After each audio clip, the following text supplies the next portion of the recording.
خواجہ قطب الدین بختیار کاکی سب کہہ دو رحمت اللہ علیہ، بڑا ولی ہے، بڑا ولی ہے۔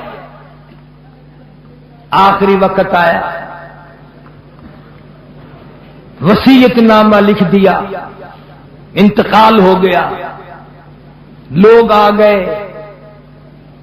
اتنا اچھا زمانہ تھا، مولانا مناظر احسن گیلانی رحمت اللہ علیہ نے لکھا ہے کہ خواجہ قطب الدین کا جنازہ پڑھنے کے لیے جو مجمع آیا ہوا تھا اس میں کم سے کم 15,000 محدث تھے، 50,000 قاری تھے، 80,000 ناظر قرآن پڑھنے والے تھے۔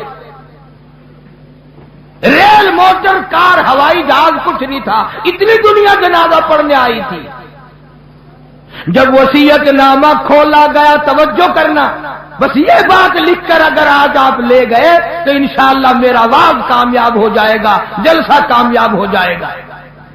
وصیت نامہ کھولا، اس میں لکھا ہوا تھا میری نماز جنازہ وہ آدمی پڑھائے، میری نماز جنازہ وہ آدمی پڑھائے جس میں 3 شرطیں پائی جائیں۔ میری نماز جنازہ وہ آدمی پڑھائے جس میں 3 شرطیں پائی جائیں۔ پہلی شرط یہ ہے ساری زندگی میں، ساری جوانی میں آج تک ایک دل بھی اس کی جماعت کی نماز تو کیا تکبیر اولا بھی فوت نہ ہوئی ہو۔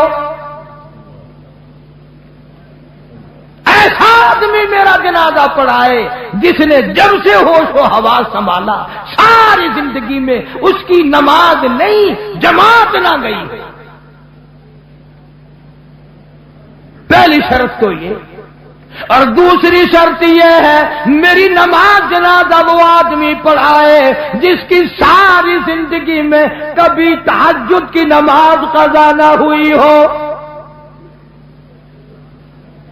تیسری شرط یہ ہے میری نماز جنازہ وہ آدمی پڑھائے جس کی ساری عمر میں، ساری زندگی میں، بیماری میں، سفر میں، تندرستی میں، کاروبار میں، کسی حال میں بھی اس کی نگاہ غیر عورت پہ کبھی نہ پڑی ہو، غیر محرم عورت پہ اس کی کبھی نہ نظر پڑی۔ اب یہ تینوں شرطیں بڑی سخت، وصیت نامہ پڑھ کر سنا دیا گیا، کوئی آگے آنے کو تیار نہ ہوا، نہ محدثین میں سے، نہ مفتیوں میں سے، نہ قاریوں میں سے، نہ عالموں میں سے، نہ حافظوں میں سے، کوئی آگے آنے کو تیار نہیں۔ کیوں؟ سب کو یاد تھا بھی جماعت بھی کبھی نہ کبھی نکل جاتی ہے، تہجد بھی رہ جاتی ہے، اور دوستو سچائی کا زمانہ تھا اس لیے کوئی آگے نہ آیا۔ اگر آج کوئی یہ وصیت نامہ لکھ کر رکھے گا انشاءاللہ بغیر جنازے کے تشریف لے جانا پڑے گا۔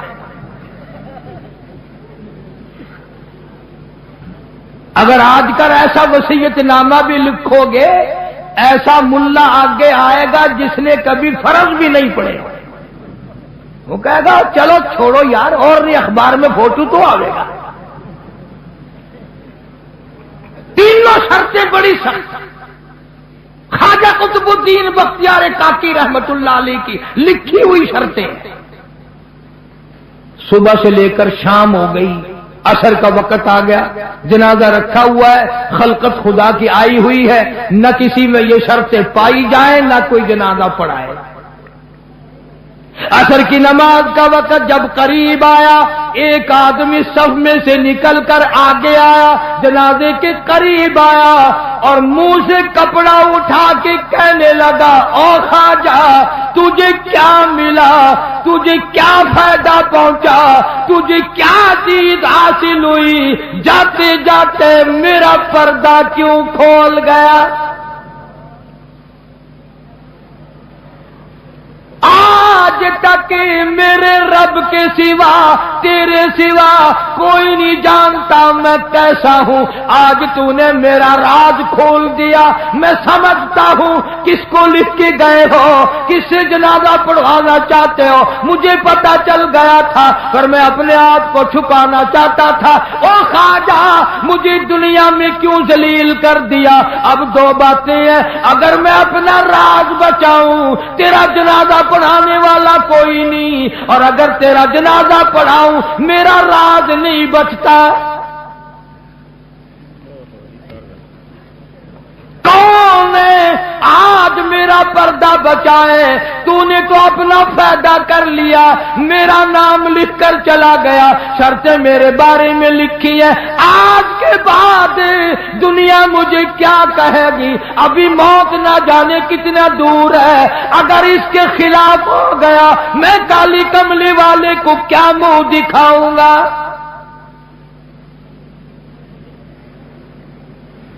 صفے بنوائی, جنازہ پڑھا دیا. اور پشاور کے لوگوں, تم میں لکھے پڑے لوگ بھی ہوں گے, میں تاریخ کی طرف سے ذمہ داری سے کہتا ہوں, کسی نے اعتراض نہیں کیا کہ تیرے اندر یہ شرطیں نہیں پائی جاتی.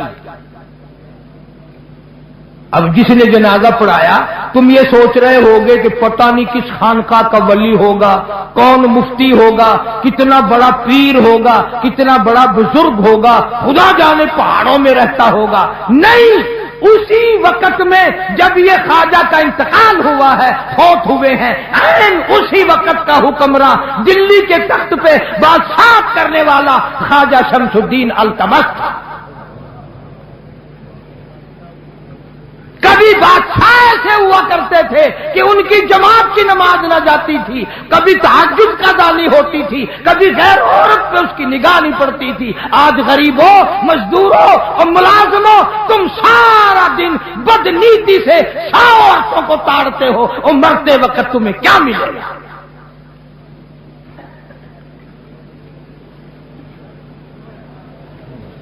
اور یہ لازمی بات ہے, جب بادشاہ متقی ہو, جب بادشاہ اتنا بڑا ولی اللہ ہو, جب بادشاہ اتنا بڑا دین حق کا پابند ہو, تو رعایا کا کیا حال ہوگا؟